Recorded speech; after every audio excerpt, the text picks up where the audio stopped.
Okay students, இப்போ பாருங்கள், modified Z transformation அப்படிங்கிறத புரிஞ்சுக்கிடுறதுக்கு அதுக்கான எக்ஸ்ப்ரெஷன், அந்த மாடிஃபைடு இசட் ட்ரான்ஸ்ஃபர்மேஷனுக்குரிய எக்ஸ்ப்ரெஷன், மேத்தமெட்டிக்கல் எக்ஸ்ப்ரெஷன் என்னங்கிறத கண்டுபிடிக்கிறதுக்கு நமக்கு அடிப்படையில் அந்த சிஸ்டம் எப்படி இருக்குங்கிறத தெரிஞ்சுக்கிடணும். அதை பாருங்கள், நான் வரைஞ்சிருக்கிறேன். ஓகே, இது ஒரு டிஸ்க்ரீட் டைம் சிஸ்டம். பாருங்கள், இதுதான் original plant. Okay, G of S. Okay, இப்போ உங்களுக்கு தெரியும், இன்புட்டை கொடுக்குறீங்க, சாம்பிள் பண்ணுறீங்க, அந்த sampled version of this input இந்த இடத்துல கிடைக்கிது. அதை நோட் பண்ணுறதுக்கு தான் இந்த ஸ்டார் போட்டிருக்குது. ஓகே, இந்த எக்ஸ் ஸ்டார் ஆஃப் டி அப்படின்னு சொன்னால் அது sampled version of this input signal X of டின்னு நீங்கள் தெரிஞ்சுக்கிட்டுறீங்க. Okay, right. ஸோ அதனால் இந்த இடத்துல நம்மளுக்கு கிடைக்கக்கூடியது என்ன கிடைக்கும்? X star of S. லேப்லஸில் நாம் சொல்லணும்னு சொன்னால் ஸ்டார்டு லேப்லஸ் கிடைக்கும். Okay sir, right. இங்கே முக்கியமாக கவனிக்க வேண்டியது இந்த முழு சிஸ்டத்துலையும் பாருங்கள். ஓகே, அவுட்புட் கிடைக்குது, ஒய் ஆஃப் டி கிடைக்கும். அந்த ஒய் ஆஃப் டிக்கு லேப்லஸ் ஒய் ஆஃப் எஸ். அந்த ஒய் ஆஃப் டியை நான் இங்கே சாம்பிள் பண்ணி அது மூலமாக எனக்கு சாம்பிள்டு சிக்னல் கிடைக்கும். அதை நான் ஒய் ஆஃப் இசட்னு சொல்கிறேன். இந்த டிஸ்க்ரீட்டுக்குன்னு வந்துட்டால் ஒய் ஆஃப் இசட், கண்டினியூஸ்னு இருந்தால் Y of S. Okay, right. இப்போ பாருங்கள், இந்த சாம்பிள், இந்த சாம்பிளர் இப்படி சுவிட்ச் போட்டிருக்கோம் இல்லையா, இது சாம்பிளர். ஓகே, இந்த சாம்பிளர் அப்படிங்கிறதுல இந்த டெல் ஆஃப் டீன்னு போடுறோம் இல்லையா, இது வேறு ஒன்றும் இல்லை, சாம்பிளிங் ஃப்ரீக்வன்சி. ஓகே, அந்த நீங்கள் ஒவ்வொரு தடையும் சுவிட்சை க்ளோஸ் பண்ணி எடுக்கிறீங்க இல்லையா, ஒரு குறிப்பிட்ட சாம்பிளிங் டைம் இன்டர்வலில் டி, அந்த கேபிட்டல் டி, அதை மென்ஷன் பண்ணுறது del of T. Okay, right. அவுட்புட்டில் சாம்பிளர் இருக்கிறதுனால எந்த ஒரு பாதிப்பும் ஏற்படாது அப்படிங்கிறத நீங்கள் நினைவில் கொண்டு வாங்க. ஏற்கனவே நாம் இதை டிஸ்கஸ் பண்ணியிருக்கோம். ஓகே சார், இப்போ பாருங்கள், எக்ஸ் ஆஃப் டி இங்கே கொடுத்தோம், இதில் சாம்பிள் பண்ணப்பட்டு கிடைக்குது. இங்கே நம்மளோட பிளான்ட் இருக்குது, அதாவது சிஸ்டம் இருக்குதுன்னு வச்சுக்கோங்களேன். இந்த சிஸ்டத்தோட அவுட்புட்டில் இந்த இடத்துல என்ன சார் கிடைக்கும் அப்படின்னு நம்ம கண்டுபிடிக்கிறதுக்கு வாய்ப்பு இருக்குதா? இருக்குது. ஓகே, இந்த ஜி ஆஃப் எஸ் இந்த இடத்துல என்ன கிடைக்குங்கிறத பாருங்கள். G of S into X star of S அப்படின்னு நாம் சொல்ல முடியும். ஓகே, இன்னும் நான் தெளிவாக சொல்கிறேன். இந்த இடத்துல கிடைக்கக்கூடியதை பாருங்கள், நான் வேறு விதமாக எழுதுகிறேன். ஜி ஆஃப் டி, சரியா, into del T of T இப்படியும் சொல்லலாம்.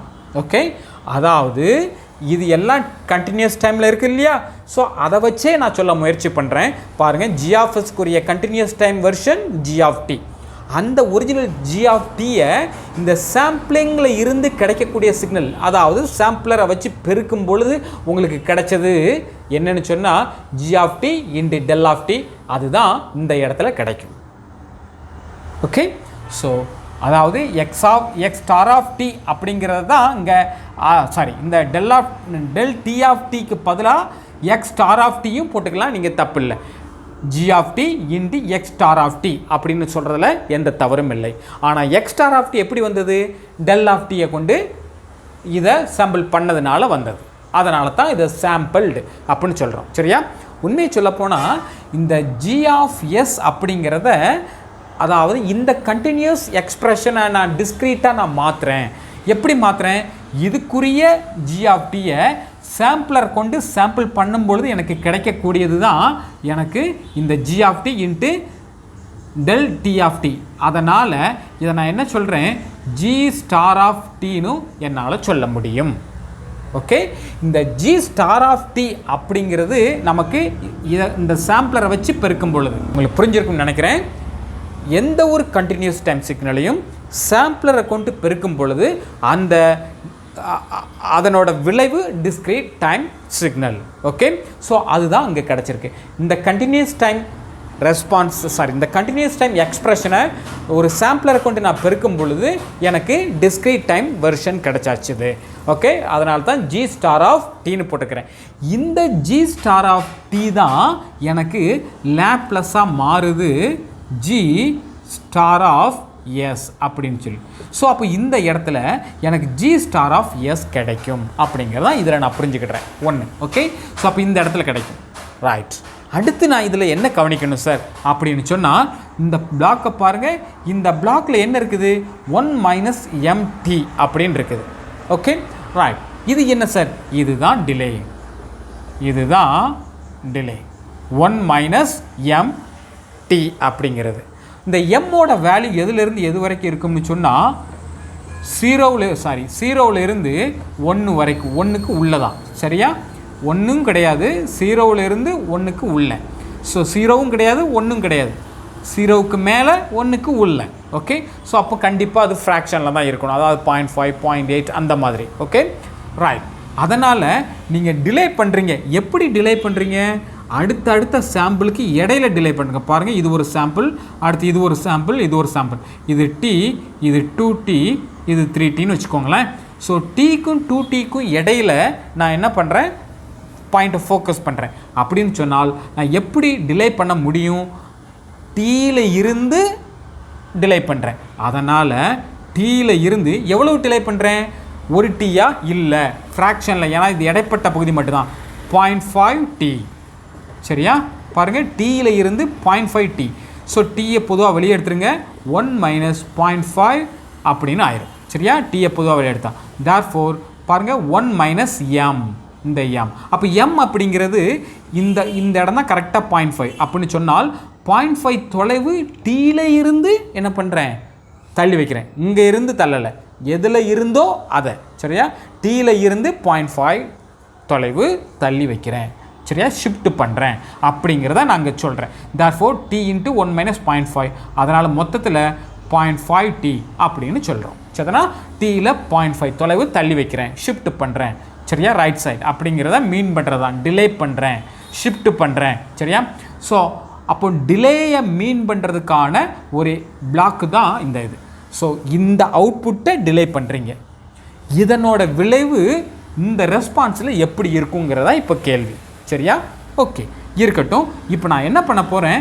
இதை பாயிண்ட்டை இதெல்லாம் மனசில் வச்சுக்கிடுறேன். ஓகே, இப்போ நான் அடுத்து இந்த இடத்துல என்ன அவுட்புட் கிடைக்குங்கிறத எழுத போகிறேன். பாருங்கள், இந்த இடத்துல என்ன சார் கிடைக்கும் பார்க்கலாம். இந்த எக்ஸ்பிரஷன் அப்படியே கூர்ந்து கவனிச்சுக்கோங்க. இதில் இருந்தால் எழுத போகிறேன்.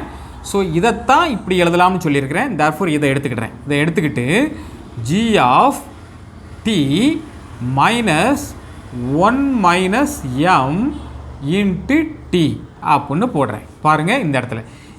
ஏன்னா இந்த இடத்துல கிடைக்கக்கூடியதை டிலே பண்ணியிருக்கேங்கிறத மீன் பண்ணுறதுக்கு தான். சரியா? இந்த G ஆஃப் Tயை டிலே பண்ணிட்டோம். இன்ட்டு வழக்கம் போல் டெல்லா அதில் என்ன இருந்ததோ அதை அப்படியே எழுதியிருக்கேன். தேர்ஃபோர் இந்த இடத்துல இருக்கக்கூடியது இப்படித்தான் இருக்கும். சரியா? ரைட். இப்போது நமக்கு பாருங்கள், இந்த இடத்துல கிடைக்கக்கூடியதை லாப்லஸ் எடுத்திருந்தீங்கன்னா உங்களுக்கு என்ன கிடச்சிருக்கும்? G of T into del T of T. இதை கொடுக்கக்கூடியது தான் G ஸ்டார் ஆஃப் S. இந்த இடத்துல இதைத்தான் நான் லாப்லஸில் எழுதியிருக்கிறேன், ஸ்டார் லாப்லஸ். அதே மாதிரி இந்த இடத்துல கிடைக்கக்கூடிய இந்த டைம் ஃபார்மேட்டை, டிஸ்க்ரீட் டைம் சிக்னலை லாப்லஸ் எடுத்தோம்னா எனக்கு கிடைக்கக்கூடியது என்னங்கிறத நான் இங்கே எழுதுகிறேன். பாருங்கள். சரியா? எப்படி? Laplace of G of T minus 1 minus M into T into del T of T. Okay, சரி.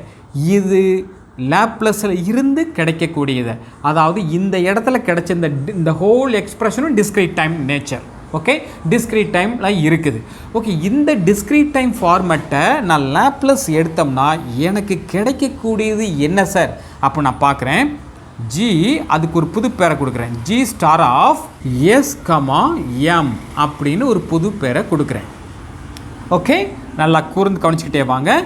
இந்த இடத்துல கிடைச்ச இந்த டிஸ்க்ரீட் டைம் சிக்னலை G ஸ்டார் ஆஃப் S, Mனு ஒரு புதுமையான ஒரு எக்ஸ்பிரஷனை நானே கொண்டு வரேன். ஓகே சார், இப்போ இந்த Laplace of this expression gives G star of S, M. இப்போ உங்களுக்கு ஒரு குறிப்பிட்ட ஒரு காரியம் நினைவுக்கு வரணும். இதை நாம் முன்னாடியே பார்த்துருக்கோம்.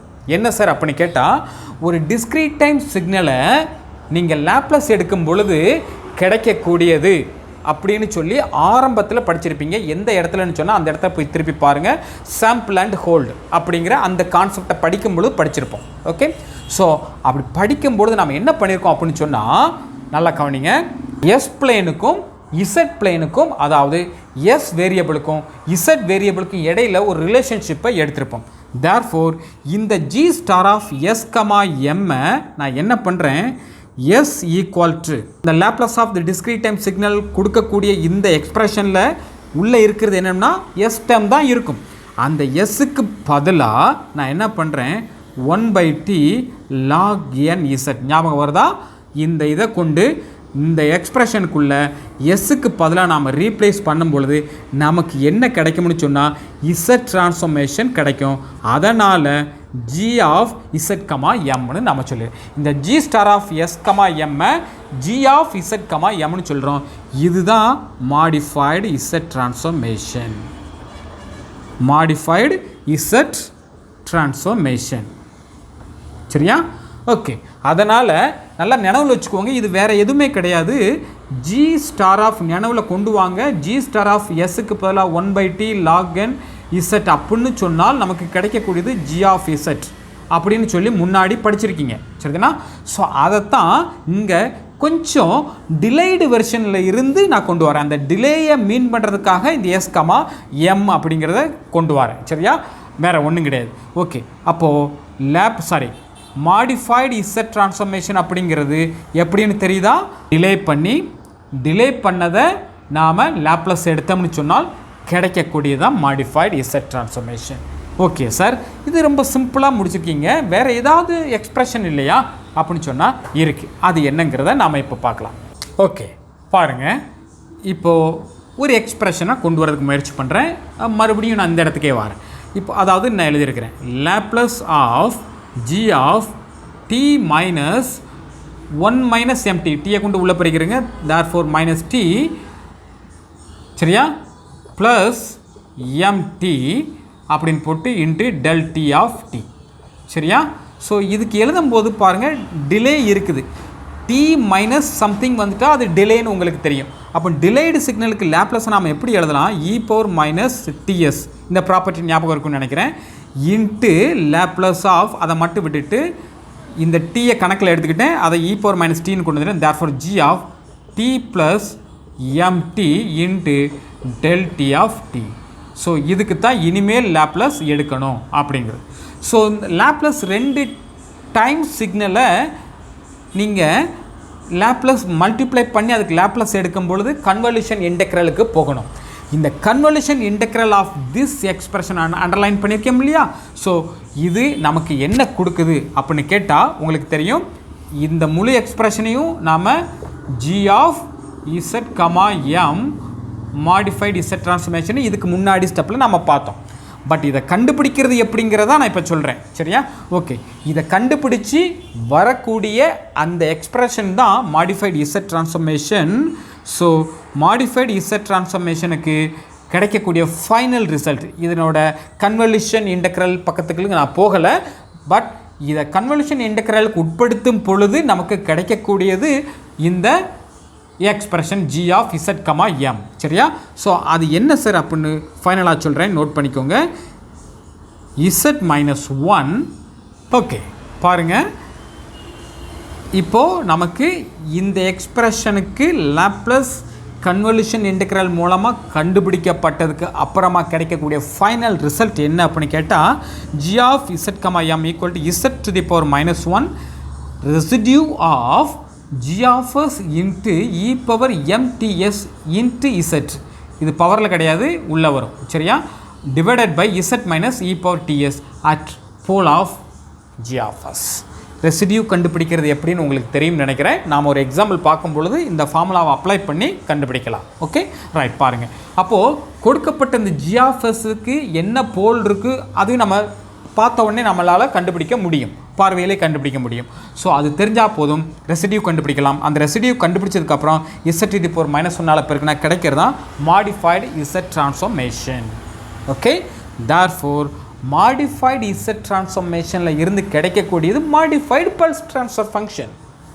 எப்படி இசட் டிரான்ஸ்ஃபர்மேஷனில் இருந்து பல்ஸ் ட்ரான்ஸ்ஃபர் ஃபங்க்ஷன் கிடைக்குதோ அது போலவே மாடிஃபைடு இசட் டிரான்ஸ்ஃபர்மேஷனில் இருந்து மாடிஃபைடு பல்ஸ் ட்ரான்ஸ்ஃபர் ஃபங்க்ஷன் கிடைக்கும்.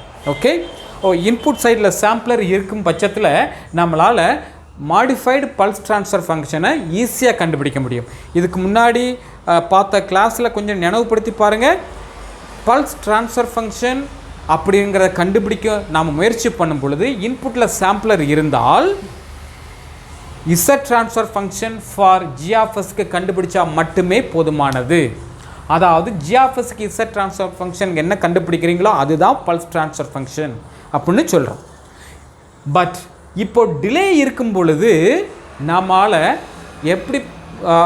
எப்படி சார் கண்டுபிடிக்க முடியும்? நீங்கள் இந்த ஈக்குவேஷன் அப்ளை பண்ணி என்ன கண்டுபிடிக்கிறீங்களோ அதுதான் modified pulse transfer function.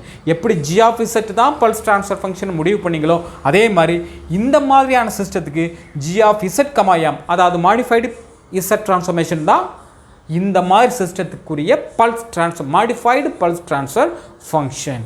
Okay right, உங்களுக்கு புரிஞ்சிருக்குன்னு நினைக்கிறேன். இந்த ஈக்குவேஷனை பார்த்தோன்னே நீங்கள் ஒன்றும் கிளம்ப வேண்டாம். நாம் இதை அப்ளை பண்ணி ஒரு ப்ராப்ளம் சால்வ் பண்ணும்பொழுது உங்களுக்கு ஈஸியாக புரியும். Okay right. இப்போது அவுட்புட்டில் நமக்கு என்ன கிடைக்கிறதுன்னு தெரிஞ்சு போச்சு. இந்த இடத்துல ஒய் ஆஃப் இசட்டுக்கு பதிலாக Y of Z comma M அப்படிங்கிறது தான் கிடைக்கும். தேர்ஃபோர் இப்போ நம்ம எப்படி எழுதலாம் அப்படின்னு சொன்னால் அவுட்புட்டை தெளிவாக காணிச்சிக்கோங்க. மாடிஃபைடு பல்ஸ் ட்ரான்ஸ்ஃபர் ஃபங்க்ஷனை எழுதுறதுக்கு நான் முயற்சி பண்ணுறேன் ஒரு எக்ஸ்பிரஷனுக்காக. ஒரு இதில் Y of Z comma M, இனிமேல் நமக்கு கிடைக்கக்கூடியது modified Z transformation Y of Z comma M. Response equal to இந்த ஹோல் சிஸ்டமும் இந்த ரெண்டும் சேர்ந்தது தான் Z comma M. Okay right. G of Z comma M into எல்லாம் பாருங்கள் எக்ஸ் ஆஃப் இசட். அதுக்கு இசட் கமா எம் போடக்கூடாது. ஏன்னா எக்ஸ் ஆஃப் இசட்டை நம்ம டிலே பண்ணல. Okay, therefore Y of Z comma M equal to G of Z comma M into X of Z. அதாவது இது மாடிஃபைடு ட்ரான்ஸ்ஃபர் ஃபங்க்ஷன், இது மாடிஃபைடு இசட் ட்ரான்ஸ்ஃபர் ஃபங்க்ஷன். இந்த ரெண்டு modified Z transfer function. Therefore G of Z comma M equal to Y of Z comma M divided by X of Z. இதுதான் modified pulse transfer function அப்படிங்கிறத note பண்ணிக்கிட்டோம் இந்த இடத்துல கிடைக்கக்கூடியது. Okay right. நாம் என்ன பண்ணலாம், ஒரு எக்ஸாம்பிள் பார்க்கலாம். அதிலிருந்து உங்களுக்கு இது என்ன அப்படிங்கிறது இன்னும் தெளிவாக புரியும் நினைக்கிறேன். ஓகே.